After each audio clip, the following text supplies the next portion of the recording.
When I said no to the offer in Amsterdam, I thought I was choosing love over ambition. But years later, I found out she never even knew what I had sacrificed. You ever chase something so long it becomes part of who you are? That was me with the Amsterdam offer. For most of my 20s, I lived with one goal: get out of this country, land a job at the design firm I had idolized since college, Van Helder Creative.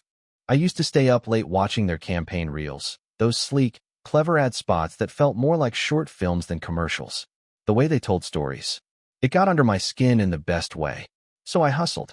Worked crap jobs just to pay for night classes. Learned motion graphics on borrowed software. Pieced together a portfolio from scraps and side gigs. And when the time came, I applied. It was a long shot. I knew that. But then came the email. I had made the final round. Van Helder flew me out for the interview. That city. God, that city. It was everything I imagined. The canals, the bikes, the quiet confidence of the place. I felt more at home walking those cobbled streets for 3 days than I ever did in 10 years back in Michigan. When they called a week later and said the position was mine if I wanted it, I almost dropped the phone. Art director. Full-time. They would even help with the visa and relocation. I was 31 and finally standing on the edge of everything I had worked for. But there was one thing I had not counted on. Her name was Ava. We met by accident, like most things that end up meaning too much. She was at a gallery opening I had dragged myself to. Something about local artists reinterpreting Midwestern landscapes. I was bored until she started arguing with the curator about how the lighting ruined the entire third wall. She was right, and unapologetic about it. I like that. One drink turned into 3. Then late-night pancakes at a diner.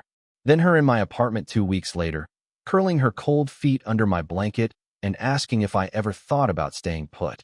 I laughed at first. Staying put was never in my vocabulary. But she asked again, and before I knew it, I started imagining it. Not just the life I had chased, but a life with her. The call from Van Helder came while we were eating frozen pizza on her couch. I put the phone on speaker, let her hear the offer. Her eyes didn't light up. She just kept chewing. After I hung up, she said, "That's amazing," but not like she meant it. Like she was already somewhere else. I looked at her then, really looked, and said the words that still echo in the back of my mind. "I think I'm going to stay." She smiled, kissed me, said something like, "Good. I think you belong here."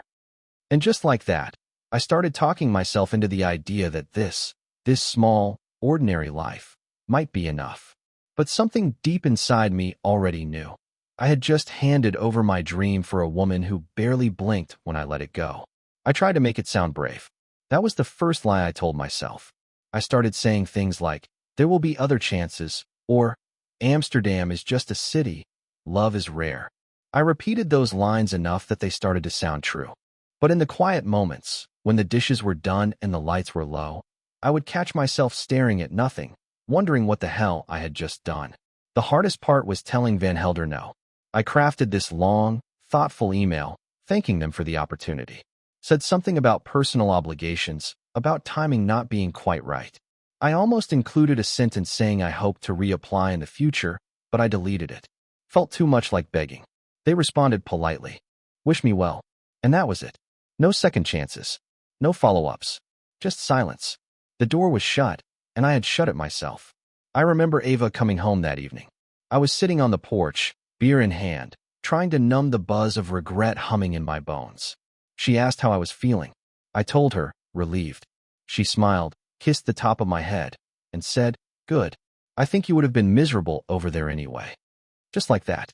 Like the whole thing had been a phase. I stared at her, waiting for the moment she might say, "Thank you." Or maybe, "I know what that cost you." But it never came. She just curled up on the porch swing and started scrolling through her phone, humming some tune I did not recognize. That was the beginning of the shift, small at first. Like an invisible line had been drawn, one that only I knew was there. The kind you trip over without ever seeing it. In the weeks that followed, I threw myself into freelancing. Picked up some local projects. Did a logo for her friend's yoga studio. Animated a promo video for some bakery in town. Nothing big. Nothing that made me feel like I used to when I stayed up all night building mock-ups for clients I thought might launch me forward. But I told myself it was enough. That love made the sacrifice worth it. I even started talking like her, using phrases like quality of life and simple joys. I started pretending the life I had wanted so badly was never really mine to begin with. The truth is, I was rearranging myself, quietly, piece by piece, folding my edges in to fit around her. But she never noticed. And worse, she assumed this was just who I had always been. It started showing in the way she talked about me to other people. "Mike is super grounded," she would say at parties. "He's not one of those guys who's constantly chasing the next big thing." And folks would nod, smile, sip their drinks like that was some kind of virtue. I would laugh along, but inside, I felt like a guy watching someone else wear his name. She made me sound like I had no ambition, like I was this steady, quiet thing that had always been there. A backdrop, a warm presence with no real direction, just there to support and smile. But that was never me. I had dreams that stretched across oceans. I used to wake up thinking about color grading and typography. I used to sketch mock ads in the back of grocery receipts, just to keep the ideas moving. Now, I spent my days designing flyers for open mic nights and menus for brunch cafes. And she would peek over my shoulder and say, "That looks nice," without really looking. The more I gave, the less she seemed to see. Like the time her car broke down and I dipped into my savings, the same savings I had built for the Amsterdam move, to help her get a new one. She said, "Thank you," but in that distracted way, like I had just held a door open. Or when I turned down a job with a firm in Chicago. They reached out after seeing one of my old campaigns. It was not Amsterdam, but it would have meant travel, growth, momentum. When I told her, her reaction was so neutral, I thought she had not heard me right. "Do you really want to start over somewhere else?" she asked. "We just got comfortable." Comfortable. That word hit like a weight on my chest. So I emailed them back and said I was flattered but staying local. I told Ava later that night. She nodded, kissed my cheek, and went back to her book. Just like that. Nothing about what it cost me. Nothing about what it meant. And that was the moment I realized something bitter. She thought this version of me, the smaller, quieter, simpler one, was who I had always been. Like I had just settled into my natural place. She did not see the sacrifice. Because to her, there was no sacrifice. Just a man living exactly the life he was meant to. But I knew better. I was becoming someone I never planned to be. And the scariest part was, I was the only one who noticed. There is this kind of loneliness that sneaks up on you when you are not technically alone. I had friends, sort of. Her friends, mostly. Couples we went to trivia night with. People who always talked about mortgages and meal prep. They would ask what I did, and I would say I was freelancing. They would nod politely and say something like, "Must be nice to work in sweatpants." What they did not know, and what Ava never bothered to explain, was that I had once been good at this. That people used to email me asking for tips on storytelling, that I had articles published, a damn portfolio that lived and breathed. Now I was the chill guy, the guy with time on his hands, the one who brought chips to every potluck and helped hang string lights. The moment that cracked it all open came on a rainy Sunday. We were cleaning out the spare room. Ava wanted to turn it into a little reading nook. She handed me a box labeled Mike, Old Stuff, and told me to go through it. Inside were printouts of my pitch decks, early prototypes, a few campaign ideas I had mocked up for Van Helder back when I thought I would be working there. I had not seen them in years. I sat on the floor, papers in my lap, just staring. Ava walked in, glanced down, and said, "Oh, is that your old ad stuff?" Like it was some childhood art project. I told her it was from my Amsterdam portfolio. She gave me this blank look, then tilted her head. "I did not know you actually put that much into it." She said it like I had once tried out for a band or built a treehouse. A fun little phase. That was when it hit me. She had no idea. Not just about Amsterdam, but about how much I had wanted it. How hard I had worked. How many years I had spent chasing that dream. She did not know because I never really told her. I had folded that part of myself away so neatly, so quietly, she thought it had never existed. I put the papers back in the box, closed the lid, and sat there for a long time after she left the room. That night, lying beside her in bed, I stared at the ceiling and asked myself the question I had been avoiding for too long. What if love is not supposed to feel like losing? It was not one moment. It was 100 little ones. But there was one night I cannot forget. It was her birthday. She wanted to keep it small, just a few friends at a bar downtown. I offered to book a place, maybe cook dinner first, make it special. She waved it off. Said she just wanted something low-key. I spent all day setting up a slideshow of photos, our trips, her art, little memories I had saved. I even put together this dumb little animation of the two of us walking through a cartoon city, just something playful. It took hours. She never watched it. When I brought it up at the bar, mentioned I had something to show her later, she laughed and said, "You are such a sentimental nerd," and moved on. Her friend Maddie pulled me aside halfway through the night and said, "You are such a good guy for being so chill. Ava needs that.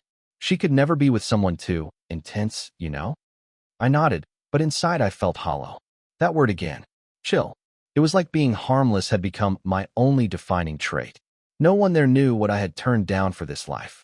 No one knew I had once walked out of a world-class studio offer and said no, just so I could stay close enough to hold her hand at night. They thought I was just simple. And the part that twisted the knife? I think she did too.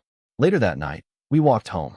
She was tipsy, laughing at nothing in particular, and I was carrying her coat. She looked up at me and said, "You're so easy. I never have to worry about you chasing something and leaving me behind." I do not think she meant it as an insult, but that sentence stuck to my ribs like a stone. All I could think was, that is exactly what I did. I left something behind. She wrapped her arm around mine and kept walking like nothing had happened. Like she had not just confirmed what I had suspected for months. She had built a whole version of me in her head, a man without ambition, without fire, without fight. And I had helped her do it. I went to sleep that night wondering if it was too late to get any of it back. It was late October when the last thread snapped. Ava had started mentoring this intern at the gallery, a guy named Connor. Fresh out of college, artsy in that curated, effortless way. Tattoos, film camera, wild ideas about installations that made no sense to anyone but him. She talked about him constantly. At first, I brushed it off. I told myself it was just work, just excitement about someone new and creative. But then I started noticing the small changes. Her phone lighting up more. The way she laughed when she read his texts. The way she suddenly seemed more alive when she got dressed for work. I was not stupid. I knew the signs. But it was not even jealousy that gutted me. It was this one night. We were brushing our teeth side by side, the way couples do when they stop trying so hard. I asked her what she liked about working with Connor. She said, "He reminds me of what it feels like to be driven." She said it like she was talking about the weather. I froze, toothbrush still in my mouth, staring at the mirror. She just kept brushing. That was the moment I realized she had no idea who I used to be. I was driven. Once. I had dreams that made my hands shake. I had a map drawn out in my head with arrows pointing toward everything I wanted. But somewhere along the way, I had buried all of it for her. And now she looked at me and saw someone safe. Someone soft. Someone who had no fire left. The next day, I dug out the Amsterdam offer email, the one I had archived but never deleted. I reread every word like I was studying the ruins of a life I never lived. That afternoon, I walked into her studio and asked her point blank, "Do you know what I gave up to stay here?"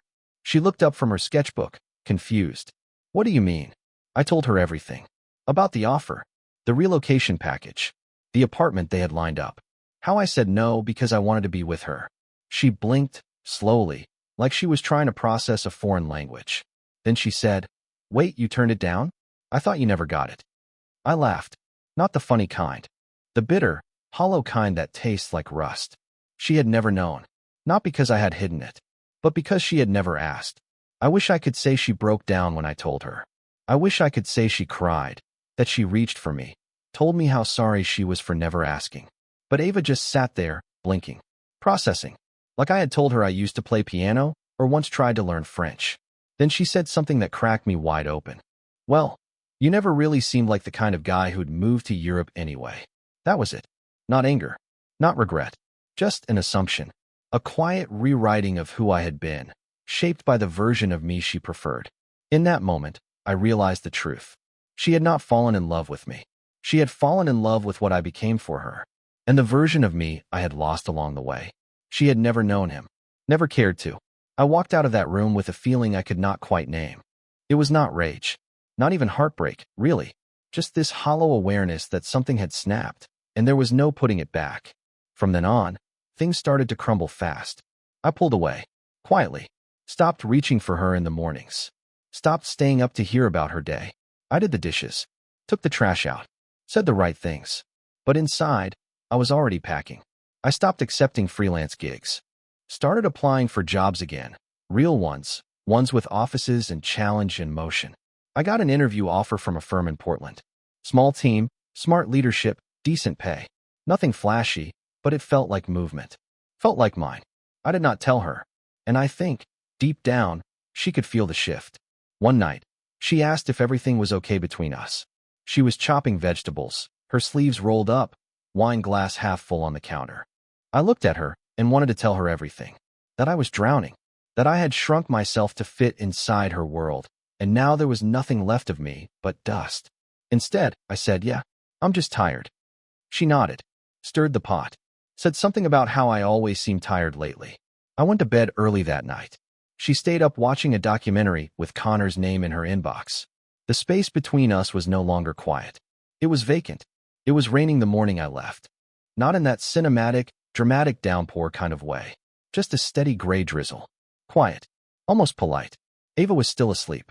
Her arm flung over the blanket like she had no idea anything was different. And maybe she didn't. Maybe, to her, everything still looked like comfort. But to me, it looked like a life I had stopped recognizing. I had packed a week earlier. Slowly. A few things at a time. My laptop. Some clothes. The old sketchbook I used to keep tucked behind the bookcase. I boxed my design books. The ones she had never noticed were gone. I had signed a lease on a studio apartment downtown. It was not much, bare walls, noisy pipes, a view of a parking lot. But it was mine. Every square inch of it. No compromises. No rearranging. I left a note on the kitchen counter. Just a few lines. Nothing poetic. I loved you, but I lost myself somewhere in all this. And I cannot keep loving someone who never really saw me. I hope you find what you're looking for. I did not expect her to chase after me. She didn't. A week passed before I heard anything. Just a short text. I did not know you were so unhappy. I wish you had told me. I did tell her. Not in words, maybe, but in sacrifices. In the way I said no to dreams she never asked me to give up. In the way I made space for her, over and over, while shrinking myself out of frame. That was the thing that burned the most. Not the leaving. Not even the silence that followed. But realizing that I had built a whole life around someone who never once looked close enough to see what I had surrendered. It was never about needing credit. It was about needing to matter. 3 weeks after I moved out, I got an email. It was from one of the old recruiters at Van Helder. Subject line, still interested? I just stared at it. They had an opening again. Junior art director, same department I had once been offered. They were expanding into North America. Setting up a satellite office in Montreal. Not Amsterdam, no. But still them. Still the name I had chased. Still the dream, flickering back to life like it had been waiting in the wings. I sat there at my tiny kitchen table, coffee going cold, reading that message over and over. There it was. Proof that the door I thought I had closed forever? It had not locked behind me. I thought I would feel triumphant. Or terrified. Instead, I felt calm. Like someone who had been underwater for too long, finally breaking the surface. I said yes. Sent them new samples, updated my reel. It took 2 interviews, a design test, and a reference check. Then I got the offer, lower salary than before, but room to grow. This time, I said yes without hesitation. No second guessing. No permission asked. Ava never reached out again after that one message. No, I miss you. No apology, no realization. And maybe that is the clearest answer I ever got. She did not ask what I was doing now. Did not wonder where I went. I do not even think she noticed the absence. But I did. I noticed what it felt like to have silence that was peaceful, not heavy. To walk into a room and know it was mine. To dream again, and this time, to chase it without apology. I moved to Montreal in early spring. My apartment is small. The heater clicks sometimes. But the city hums with energy. People bike in the snow here. There is art in the metro stations. Street posters that feel like gallery pieces. I find myself staying up too late again, sketching ideas, building campaigns no one has even asked for yet. And for the first time in years, I feel like myself. The version of me I used to know. The one who took risks. The one who did not need to be small, just to be loved. I used to think love was about choosing someone over everything else. That if you truly cared, you made space. You gave up parts of yourself to build something shared. And maybe that is still true, partially. But the mistake I made was thinking that giving everything would make someone love me more. I thought sacrifice was a language. One she would recognize. One she would return. But now I see it clearly. She never asked me to give up Amsterdam. But she never once told me not to. Never once said, "You matter too." Never looked close enough to notice when I started fading. And that silence? That was the answer. Love is not supposed to feel like subtraction. It should not ask you to disappear. It should not applaud your smallest version because it fits neatly into someone else's life. The truth is, I let it happen. I shrank myself. I made my dreams quiet. I stayed when I should have gone. Not because she held me there, but because I wanted to believe it would mean something if I did. But sacrifices only mean something when they are seen. And if someone never saw what you gave up, they were never really looking. So now, I walk to work in the cold Montreal mornings with a coffee in hand and headphones in. I sketch again. I create. I exist in full color. And I do not need anyone to clap for me. I just needed to remember I was never meant to be small.